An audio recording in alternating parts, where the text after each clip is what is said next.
So hi guys, it is Tamara. Thank you so much for coming back to my channel. Welcome back. Today we're going to be talking about the 5-factor model of neuroticism, and I'm not going to really talk about the whole theory of neuroticism from the 5-factor model, because quite frankly you can look that up on Google, you can go on YouTube and find the 5-factor model everywhere. But really what I want to do is just highlight some characteristics that may be helpful to you understanding some of the previous videos that I have recently done. So let's just go ahead and jump in. This does not have to be a long video.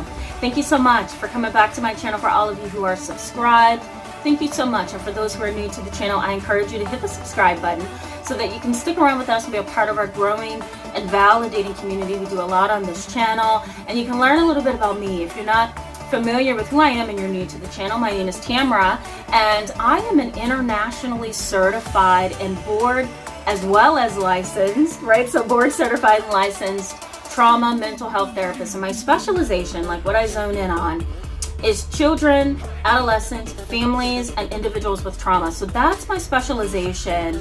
And what you're going to see on this channel is mainly trauma topics. Everything we talk about on this channel is trauma informed. So you're never going to get just psychology from me.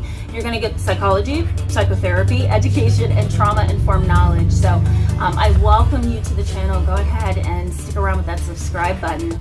So the benefits for you in this video, at least I think the benefits for you in this video, is that I'm going to point out some things that you may have noticed in your family members, or that you may have noticed in yourself if you consider yourself a little bit anxious and neurotic. So let's just go ahead and jump into this video. So, I've always had a preconceived notion about neuroticism, and, what I've learned about neuroticism over time is that there are different levels of neuroticism, right? So I think we can sometimes be neurotic on a very, very low level. We can be moderately neurotic, and then we can also be higher functioning neurotic, where, we're almost insane and we're almost like over the top obsessive, but we know how to function in a way where that's not shown to people that aren't close to us. You know what I mean? So I think that neuroticism is really on a spectrum. It ranges in intensity, and research backs this theory that I have, because what research says is that there's what's called emotional stability, which is low neuroticism, and then we have emotional instability, which is high neuroticism. And when you're highly neurotic, you're really reactive, you're really impulsive, you're really emotional, you don't really take time to pump the brakes and think. When you're on the lower end of neuroticism, you tend to be just a little anal sometimes and obsessive, but you can reel it in. You can reel it in, and you can check yourself and say, wait a minute, oh, okay, this may not be a healthy thing.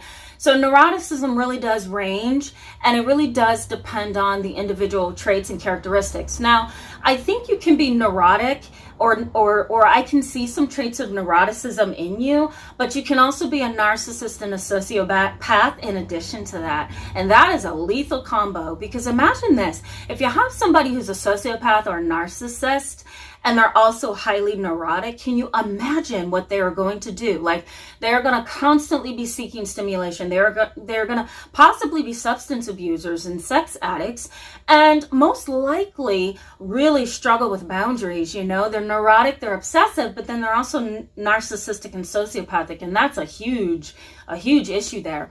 And for some people, that's really how it goes. They're narcissistic and sociopathic, and the foundation of who they are is neurotic, unfortunately and sadly. But that's how it goes for some people. So let me point out some of the characteristics of the 5-factor model, just so that you guys will be aware of that, okay? So the 5-factor model has 5 particular traits. I'm going to try to yell over that motorcycle. I think I highlight the motorcycle, guys, in my videos because it's so hilarious. It happens spontaneously every video. So I try my hardest to make you laugh, because this stuff is kind of heavy, So back on topic. So I think that there are 5 important characteristics of that 5-factor model that we all need to be aware of, okay? The first is introversion and extroversion. Well, really extroversion. Okay, so we can put in parentheses introversion, but extroversion is, you know what that is, right? It's just kind of being, really highly sociable, and you get your energy from social engagement. I've never been that way. I think we can sometimes range on a spectrum where there are times where I'm very, very introverted, and there are times when I'm very, very extroverted. And I think that's pretty true for most people. I think we can adapt based on what situation we're in or based on how we need to survive, But yeah, so extroversion is number one. Now, number two is openness. Okay, so how open are you to people? How closed are you to people, right? How open and revealing are you? How engaging are you? So that's number two. My audio went out here, guys, but conscientious is the third one, when you're meticulous and careful. Neuroticism, of course, is the next one, right? Because this whole video is about neuroticism. Agreeableness. There we go. Sometimes I have like these moments where I'm like, what am I talking about? So I apologize for that. Agreeableness is the next 5-factor characteristic. Okay, so agreeableness. How agreeable are you? Is your temperament difficult? Are you the contrary kind of person that just goes against the grains because you feel like it, right? And then, of course, neuroticism. So those are the 5 things.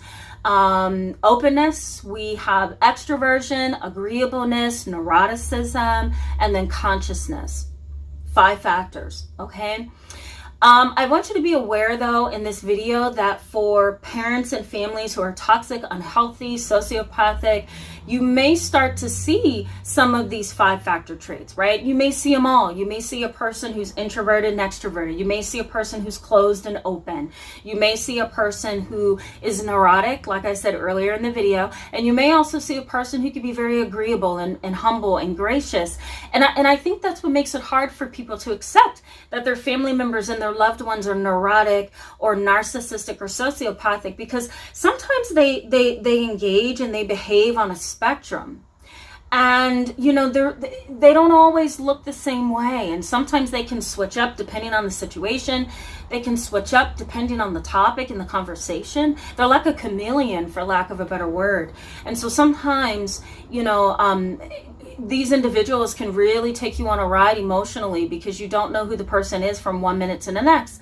And then sometimes you get those really firm, textbook narcissists and sociopaths who really just make sense. They just fit every detail in a textbook. But then you also get those individuals who are very like switchable and wayward and quite changeable.